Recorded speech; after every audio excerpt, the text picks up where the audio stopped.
Last night, the Center for Strategic and International Studies hosted the Zbigniew Brzezinski Annual Prize and Lecture, which honors the legacy of my dad by recognizing and promoting the importance of geostrategic thinking with a transcending moral purpose. This year's recipient was Joe Biden. The former vice president spoke of how the world today still very much needs my father's voice and message.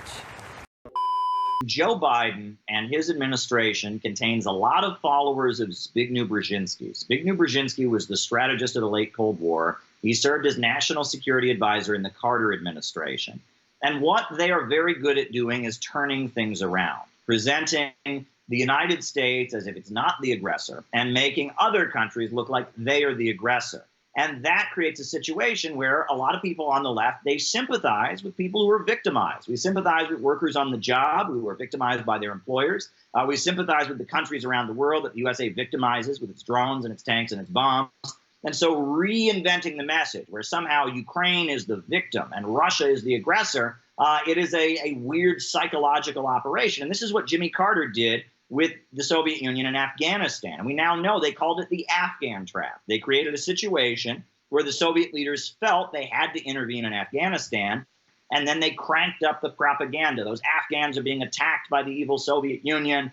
They made a James Bond movie where the Mujahideen of Afghanistan were the heroes fighting the Soviets, and they tried to reverse the narrative to appeal to the part of us, many of us who are on the left. I consider myself a leftist. Many of us who are on the left, we want to sympathize with the downtrodden and with the oppressed, right? And so they flipped the script, and it's a very effective strategy. But what people need to remember is that Ukraine is not an independent country. Starting in 2014, when the USA toppled the government of Ukraine, it stopped being independent.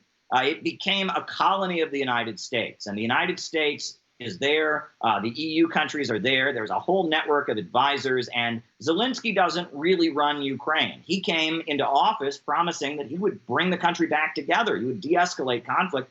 He hasn't been able to do that because he's not really in power. Ukraine is just an outpost of American imperialism. And the people in the eastern regions, in Donetsk and Lugansk, who've been facing bombing and shelling for 8 years, 14,000 of them are dead. They're victims, and no one ever talks about them. On CNN, they don't exist. They just don't exist in American media. But for 8 years, they have faced bombing and shelling and drone strikes and a food blockade from the United States. They have been victimized, and Russia has said, reintegrate them back into Ukraine. We don't want to recognize their independent republics. Implement the Minsk Accords, reintegrate them back into Ukraine. And it's been 8 years, and finally, with the Minsk Accords not being signed and not being carried out, they have been signed, but they haven't been carried out. At this point, Russia is recognizing them, and it is stepping in to offer them protection and beat back the Ukrainian military that the United States has been arming. Look, one part of this conflict that nobody in the United States is talking about that must be touched on is this. In the United States, could you imagine if there was some judge or some governor in some state who said, you know, I think English is the language of the United States, so if somebody speaks Spanish, if a Latino or a Chicano in the United States speaks Spanish, we're going to write them a ticket, and we're going to drag them into court, and we're going to fine them for speaking their own language. If that happened in the United States, we would never stand for that. We would call that racism. We would call it out. We would oppose it.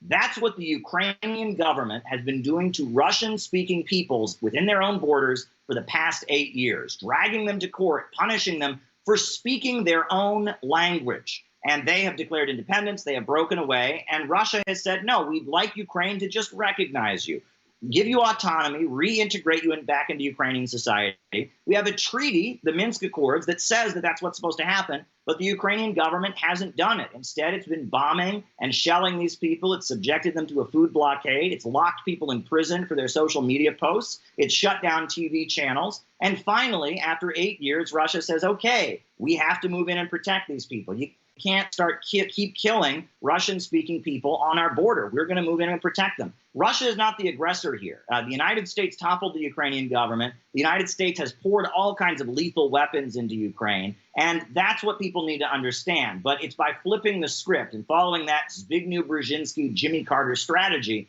that's how they've been able to kind of maneuver and manipulate a lot of left-wing forces, and that's what we need to understand about what's going on right now.